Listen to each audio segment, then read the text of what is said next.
வெண்முரசு. குருதிச்சாரல் 41. வாசிப்பது சந்தீப்.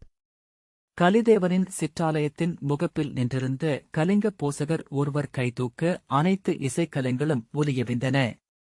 அவர் உரத்த குரலில், இருள்முகத்தோன் வெல்க, எதிரிலான் வெல்க, விழிவலியன் வெல்க என்று கூவினார். வெல்க, வெல்க என குரல்கள் இணைந்தொலித்தன. ஓர்வரின் உடல் மழைப்பட்ட கரும்பாறையென இறுகித் திரண்டிருந்தது. பெரிய குடவயிற்றின்மேல் வெள்ளெலும்பில் செதுக்கிய மணிகளாலான மாலை துவண்டது. எலும்புமணிக் கங்கணம் அணிந்த வலக்கையின் சுட்டு விரலில் நீலமணியாழி அணிந்திருந்தார். அவருக்கு வலப்பக்கமும் இடப்பக்கமும் அவரைப் போலவே தோன்றிய துணை பூசகர் நின்றிருந்தனர். அரசர் வருக என்றார் ஒருவர். துர்முதன் திரும்பி கை காட்ட சுபாகவும் துச்சலனும் இருபக்கமும் வர துரியோதனன் சீர்நடையுடன் வந்தான். அவனுக்குப் பின்னால் துச்சகன் உடைவாள் ஏந்தி வந்தான். துச்சளை இருளுக்குள் கூர்ந்து அப்பால் துச்சாதனன் வருகிறானா என்று பார்த்தாள். துரியோதனன் நீலப்பட்டாடை அணிந்து கரிய கச்சையை இடையில் முறுக்கியிருந்தான். கைகூப்பியபடி வந்து ஒருவர் முன் நின்றான். நீராடிய குழலில் இருந்து துளிகள் சொட்டி முதுகில் வழிந்தன. தாடியில் நீர்மணிகள் செவ்வொளியில் குருதியோ என மின்னின. இடையிலணிந்திருந்து சுரிகை குருதிச்செம்மை பூசியிருந்தது. துச்சளையின் கையை தாரை மெல்ல தொட்டாள். துச்சளை திரும்பி நோக்க, நாம் சென்று விடுவோம் அரசி என்றாள். ஒருவேளை நாம் இதை பார்க்கவே வந்தோம் போலும். பார்த்தால் நம் அழல் அவியும். இல்லை என்றால் இதையே எண்ணி உழல்வோம் என்றாள் துச்சளை. விகர்ணன், ஆம், அதுவே மெய். இங்கேயே அனைத்தையும் கழற்றி வீசிவிட்டு திரும்பலாம். சாவுக்குப் பின் வரும் அமைதி. மானுடருக்கு தெய்வங்கள் அருளும் நற்கொடை அது என்பார்கள் என்றான். அருகே நின்றிருந்த சூத முதியவர் ஓசையின்மை, இளவரசே என்றார். விகர்ணன் தலையசைத்தான். செதுக்காத மலைக்கற்களை அடுக்கிக் கட்டப்பட்ட ஆலயத்திற்குள் கரிய நீளுருளைக் கல்லில் இரு கண்கள் மட்டும் பொறிக்கப்பட்ட கலையின் உருவம் அமர்ந்திருந்தது. அக்கண்கள் மேல் அரக்கு பொருத்தப்பட்டு நீலப்பட்டு துணியால் கட்டப்பட்டிருந்தது. கரும்பட்டும் எதிரெதிர் சிற்றாடிகளும் தோல் செவுக்கும் குறைக்குடமும் கருமயிர்ச்சுருள்களும் இடம்பொறிச்செங்கும் அதன் முன் படைக்கப்பட்டிருந்தன. இரட்டைத்திரை விளக்குகள் தளர்ந்து எரிந்தன.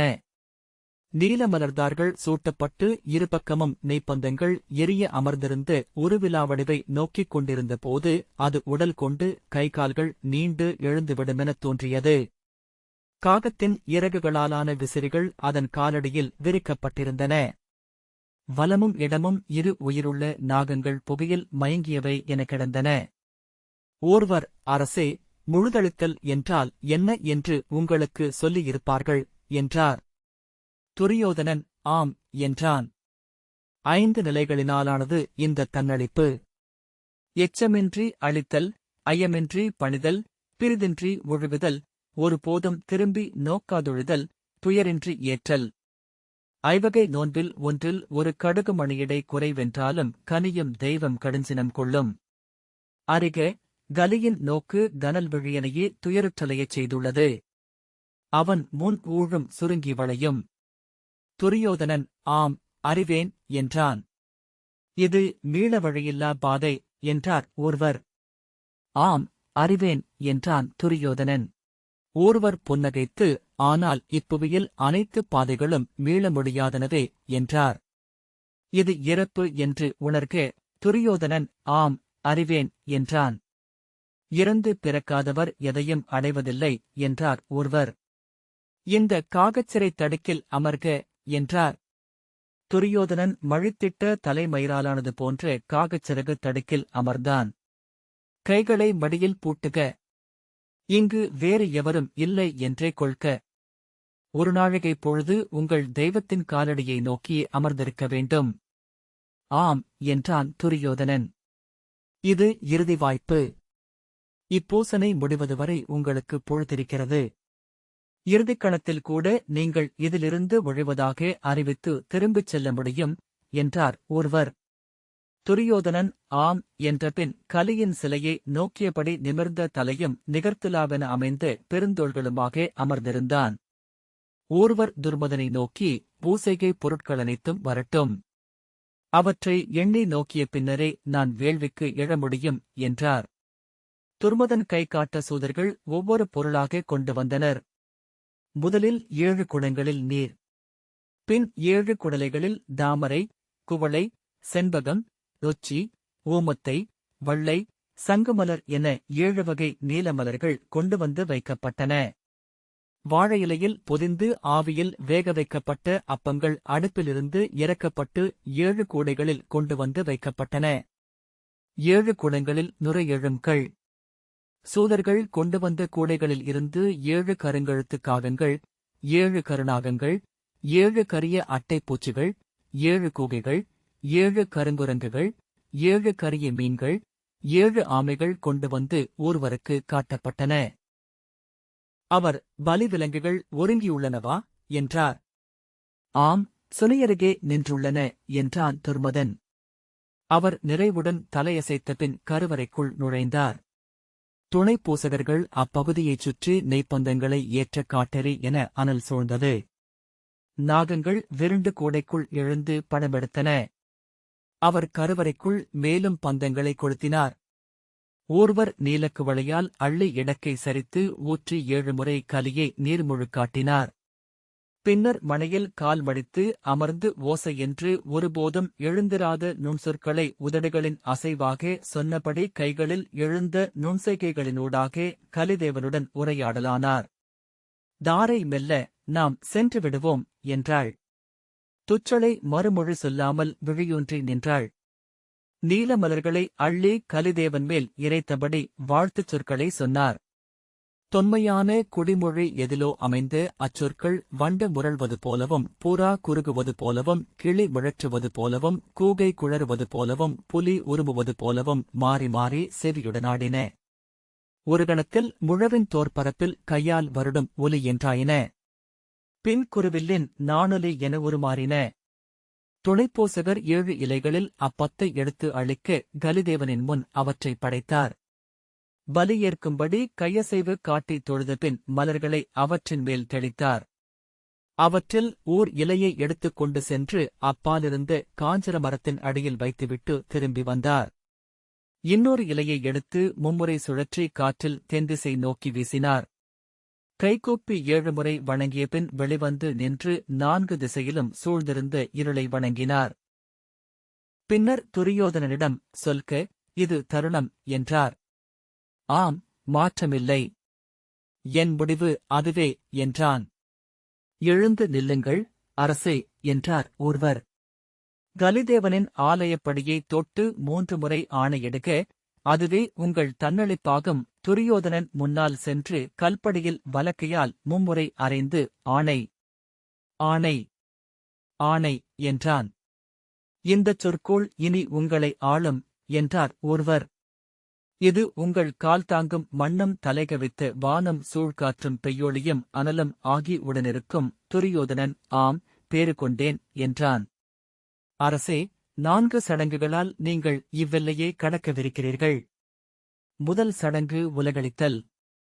உங்கள் பதக்கத்தை 2ஆக உடைத்து கலிதேவனுக்கு படைக்கும்போது உங்கள் மூதாதையருடன், குருதியுடன், குலத்துடன், நட்புடன், கடமையுடன் கொண்டுள்ள அத்தனை உறவுகளையும் அறுக்கிறீர்கள் என்றார் ஒருவர்.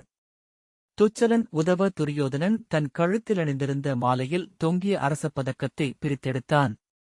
ஒருவர் கை காட்ட அதை பலிபீடத்தின் மேல் வைத்தான். துணைப்போசகர் அளித்த வாளால் அதை ஓங்கி வெட்டி 2 துண்டுகளாக தெறிக்க வைத்தான். அதை அவர்கள் எடுத்தளிக்க மும்முறை தலையைச் சுற்றிவிட்டு கலிதேவனின் காலடியில் வைத்து வணங்கினான். 2வது சடங்கு உடல் அளித்தல் என்றார் ஒருவர். அவன் இடப்பக்கமாக விலகி அமர முதியவரான அரசனாவிதர் தன் கருவிப்பெட்டியுடன் அருகே வந்தமர்ந்தார். அவன் தலைகொனிய அவர் தன் கத்தியை எடுத்து வெண்கல்லில் மும்முறை தீட்டிவிட்டு அவன் குழல் கற்றைகளை மழித்தார். காக்கைச் சிறகுகள் என அவை அவன் முன் விரிக்கப்பட்ட வெண்ணிறத் துணியில் விழுந்தன. தாடியையும் மழித்து முடித்தபோது அவன் முகம் பொதுக்கலம் என தெரிந்தது. அவன் உடலெங்குமிருந்த மயிர்பரவலை முற்றாக மழித்து வீழ்த்தினார். அந்த மயிர்க்கற்றைகளை துணியுடன் கொண்டு வந்து கலிமுன் பரப்பினர். அவன் தன் சுருகையை எடுத்து இடக்கையின் தசைப்பரப்பை கிழித்தான். 7 சொட்டு குருதியை மயிர்மேல் உதிர்த்துவிட்டு அதை சுருட்டி எடுத்து மும்முறை தலையைச் சுழற்றி வலப்பக்கமாக எறிந்தான். 3ஆம் சடங்கு உள்ளம் அழித்தல். இதை கலம்புற்றொழிதல் என்பர் என்றார் ஒருவர்.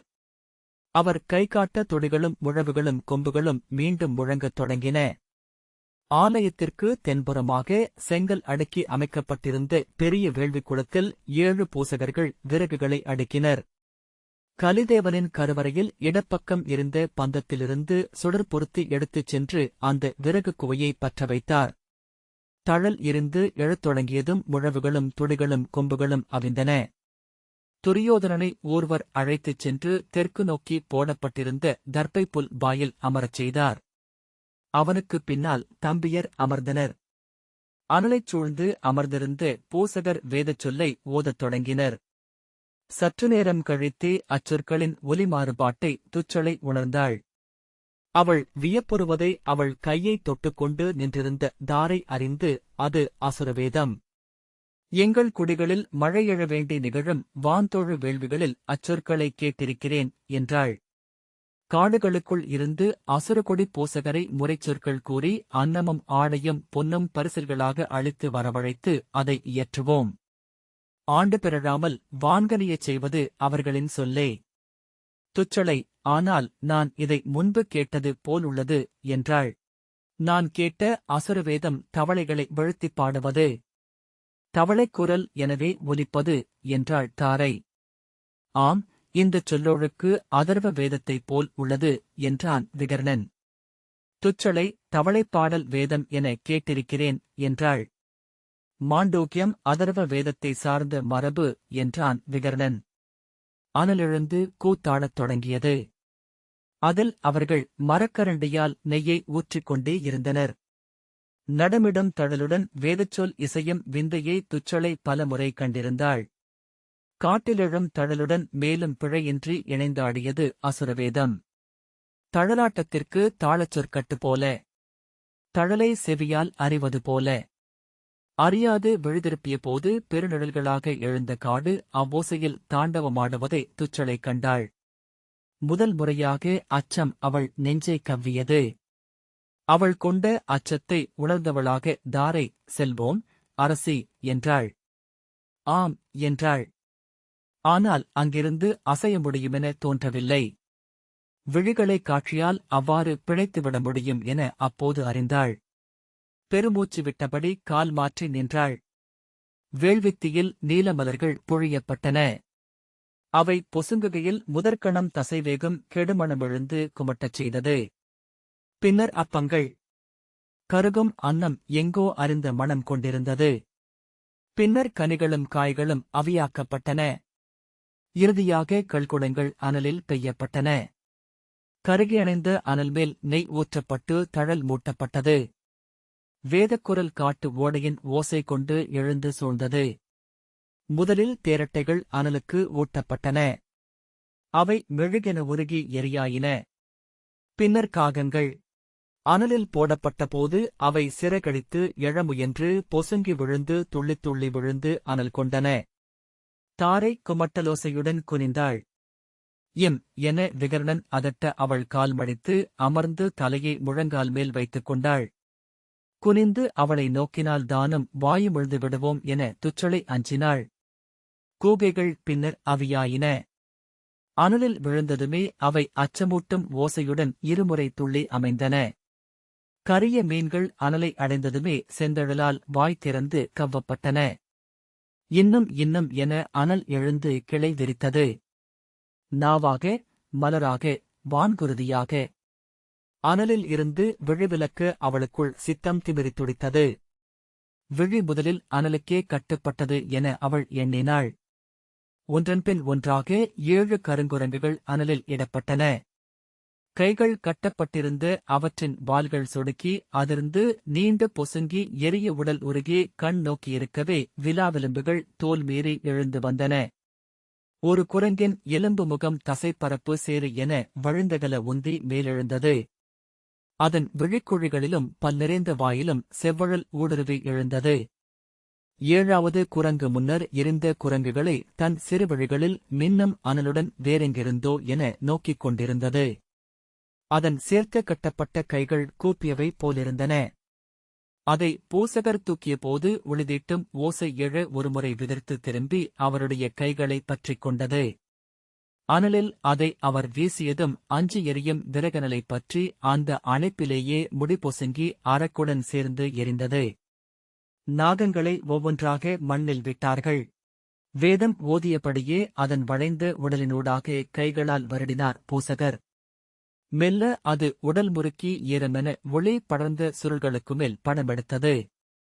அதன் வாலில் ஒருவர் தட்ட திடுக்கிட்டு திரும்பி மண்ணில் கொத்தியது. அக்கணமே அதை கழுத்தைப் பற்றி தூக்கினார். அவருடைய கையில் சுற்றி வால் துடித்தது. வால்முனையை இடக்கையால் பற்றி சுருளவிழ்த்து அனல் நோக்கி வீசினார். தழலுக்குள் கருந்தழல் என அதன் வால் நெளிந்து மறைந்தது. 7 நாகங்களையும் அவியாக்கிய பின்னர் பூசகர் ஆமைகளை எடுத்தனர். அதை அனலில் இட்டபோது துள்ளி மல்லாந்தது. அதன் அடிவயிற்றின் தசை உருகி பற்றிக் கொண்டது. ஓடு வெடித்தபோது எழுந்து விடுவது போல தீயுடன் துள்ளியது. 7வது ஆமையை எடுத்து தலைக்குமேல் தூக்கி வேதச் சொல்லை உரக்கக் கூவிய பின் நெருப்பிலிட்டார். பூசகர்கள் 7வரும் 2 கைகளையும் வான் நோக்கித் தூக்கி வேதப்பேரொலி எழுப்பினர். முழவுகளும் கொம்புகளும் துடிகளும் இணைந்து கொள்ள அலையலையாக அப்பேரோசை எழுந்து இருண்ட வானை மோதியது.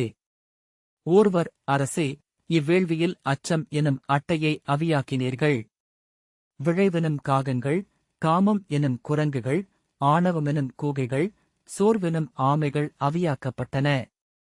மந்தணம் எனும் மீன்கள் அனலூட்டப்பட்டன. இறுதியாக நாக வடிவு கொண்ட வஞ்சங்கள். அறிக, இனி உங்களுக்கு இப்புவியில் அஞ்சவும் விழையவும் வெல்லவும் இணையவும் மகிழவும் ஏதுமில்லை. பொன்னோ மண்ணோ பெண்ணோ ஒரு பொருட்டல்ல, புகழும் விண்ணுலகம் எவ்வகையிலும் இனி உங்களுக்கு பொருள்படுவன அல்ல. அரசே, இனி உங்களுக்கு இப்புவியில் எவருடனும் வஞ்சம் என ஏதுமில்லை என்றார் ஒருவர். ஆம் என துரியோதனன் கைகூப்பினான். இனி ஆத்மாவை அழித்தல் எனும் சடங்கு முழுமை. அது இறந்து பிறந்தெழல் என்று சொல்லப்படும் என்றார் ஒருவர். ஆம் என்றான் துரியோதனன். நீலக் கச்சை அணிந்த பூசகர் எரியும் பந்தத்துடன் முன்னால் நடக்க அவருக்குப் பின்னால் முழவுகளையும் கொம்புகளையும் துடிகளையும் முழக்கியபடி செவ்வாடை அணிந்த சூதர் சென்றனர். தொடர்ந்து கையில் நீர்க்குடத்துடன் ஒருவர் நடந்தார். அவரைத் தொடர்ந்து துரியோதனன் நடக்க தம்பியர் உடன் சென்றனர். செல்வோமா என்றாள் துச்சளை. தாரை தரையில் சோர்ந்து சுருண்டு படுத்துவிட்டிருந்தாள்.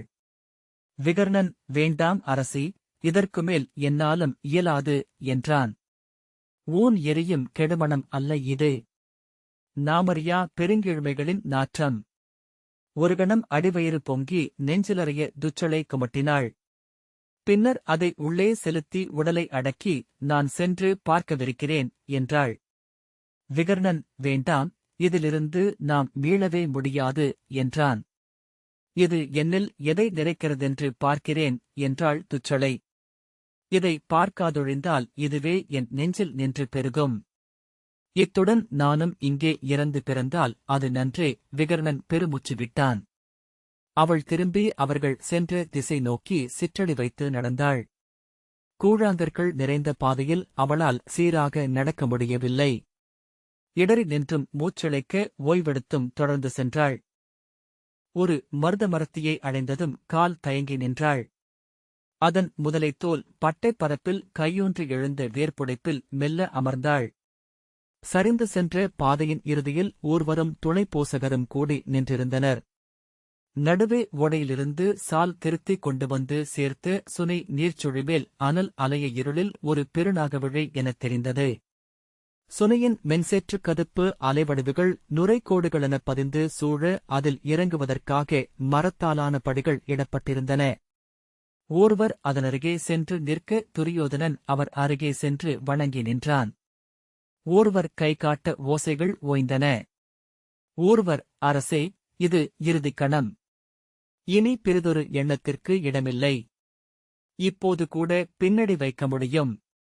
உங்கள் உள்ளம் சிதைவுறும், உடல் நோயுற்று அழியும். ஆனால் எழும்பிறவிகளில் மீட்புண்டு, மண்ணிலிருந்து வரும் எள்ளும் நீரும் வந்து சேர பாதையும் என்றும். இவ்வெல்லையை கடந்தால் உங்கள் ஆத்மா முடிவின்மையை நோக்கி வீசப்படுகிறது. முடிவற்றவை இருள், தனிமை, வெறுமை மூன்றுமே என்று அறிக என்றார்.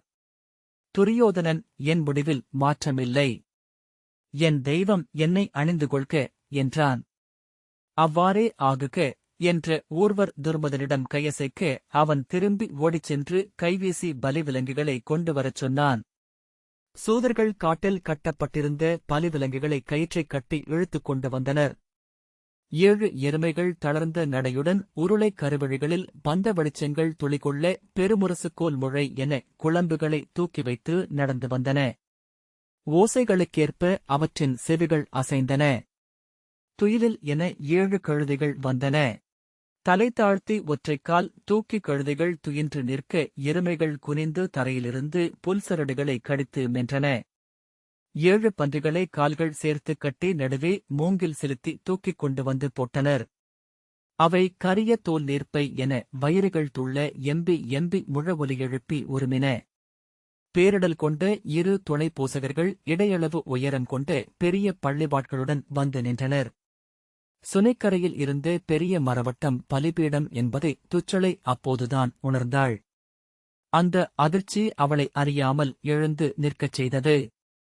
பள்ளிவாளை ஒரு பூசகர் அசைத்தபோது அதிலமைந்திருந்த வெண்கலச் செண்டுமணிகள் சிலம்பின.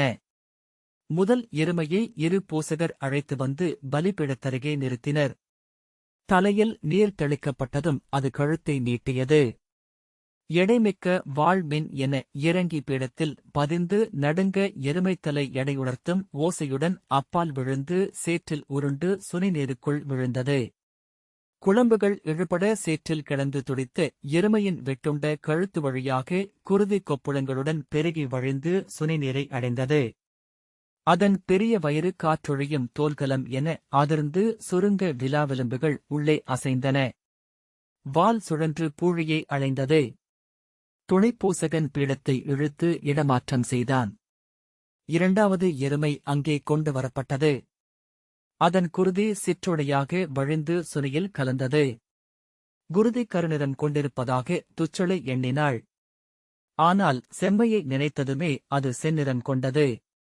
பலிபீடத்தை இழுத்து அகற்றி சுனையைச் சுற்றி அமைத்து 7 எருமைகளையும் வெட்டி குருதி பெருகச் செய்ததும் கழுதைகள் கொண்டு வரப்பட்டன. குருதி மணம் பெற்று அவை மயில் சிலிர்த்து செவிகோட்டி மூச்சொலி எழுப்பின. இருவர் பின்னின்று தள்ள தயங்கி பிடரி அதிர நின்று பின் மெல்ல பலிபீடத்தை அணுகின.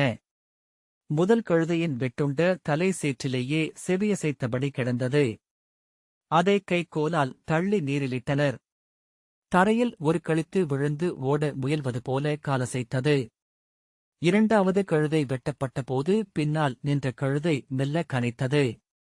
அதன் தலை நீரில் விழுந்த பின்னரும் காதுகள் அசைந்து அங்கே மீன் கொப்பளிப்பது போல தோன்றியது.